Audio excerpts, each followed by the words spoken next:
All right, so this morning we're going to look at doing some substitution of variables into algebraic expressions. Now, as you can see on the screen at the moment on the OneNote, there is some easier ones that you would have had to have a look at already. And that is we've already got some variables that are nicely laid out. They tell us what all of the variables equal. We've got multiple variables and they give us different expressions that we have to substitute those values into. And it's just like an area problem or a volume problem. You find the letter, for example, A, you look at the number that A is worth. A is actually 4. So I replace A with 4. That's it. Now, substitution looks really easy until we get to something like this one here where we've got context-based problems and they can look a little bit difficult, but it's just a matter of taking out the important information and getting the variables all sorted so that we can substitute stuff in. So we don't have a nice A equals B equals C equals, but we do have some statements that they've made. So we've got Sue is 3/4 the height of Peter, Matt is 2/3 the height of Peter, and Sue is 15 centimeters taller than Matt. And then they want to know how tall Peter is. Now, bit of a problem. All of the variables that we've got, S for Sue and M for Matt, are in terms of values of Peter, but we don't know how tall Peter is. So we're going to define a starting thing. We're going to say, well, guess what, Peter, we're going to call that P.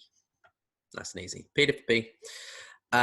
We are then going to use that definition of what Peter is to make some statements about Sue and Matt. So our first thing is Sue. We're going to say Sue is S. So I'm going to say Sue equals 3/4 of Peter. But we don't know how tall Peter is, so we're going to wait for now and we're going to write P. 3/4 of P, or 3/4 of the height of Peter. So we've got our first statement going.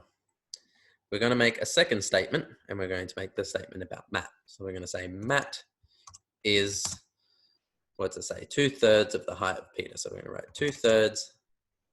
And again, we don't know how tall Peter is.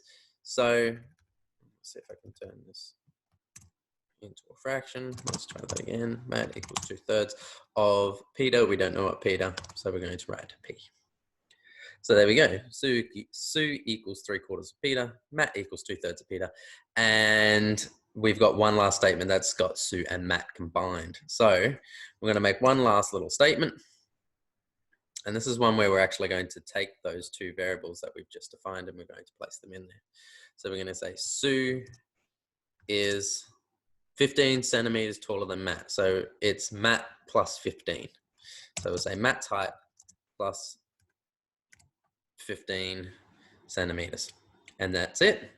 We've got a statement about Sue individually, Matt individually, and we've got one with them combined.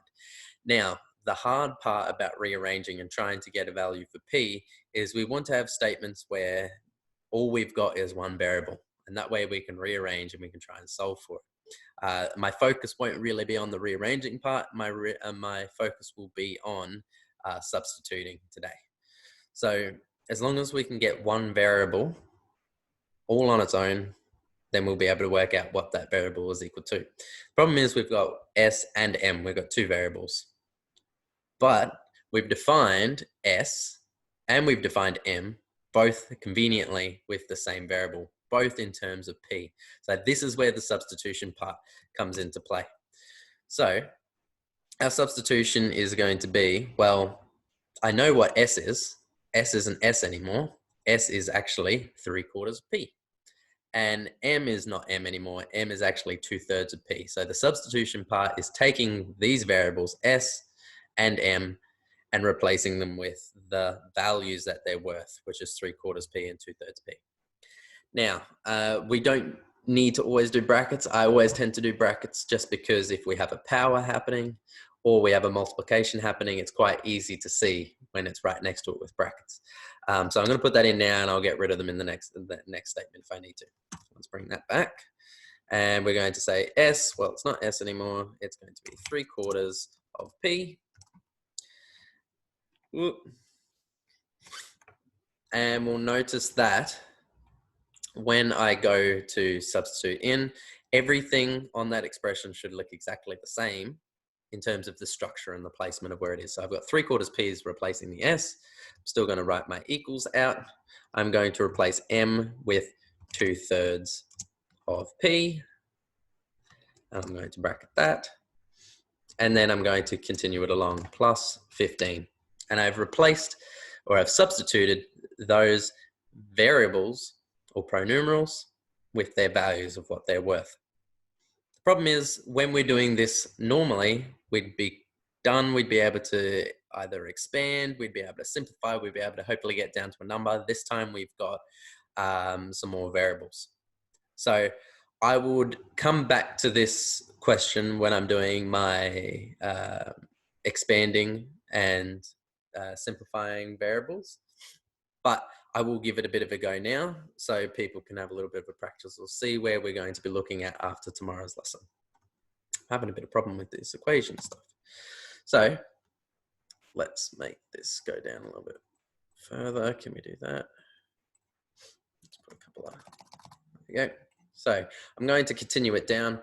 The way that we would be arranging this is we would have the 3/4 of p. Oops.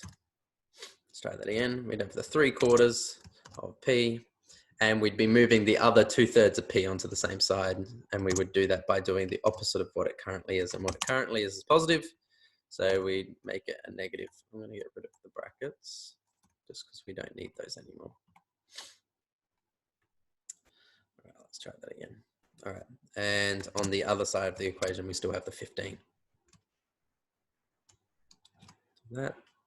And now all we need to do is make them common fractions so that we can actually subtract them from each other.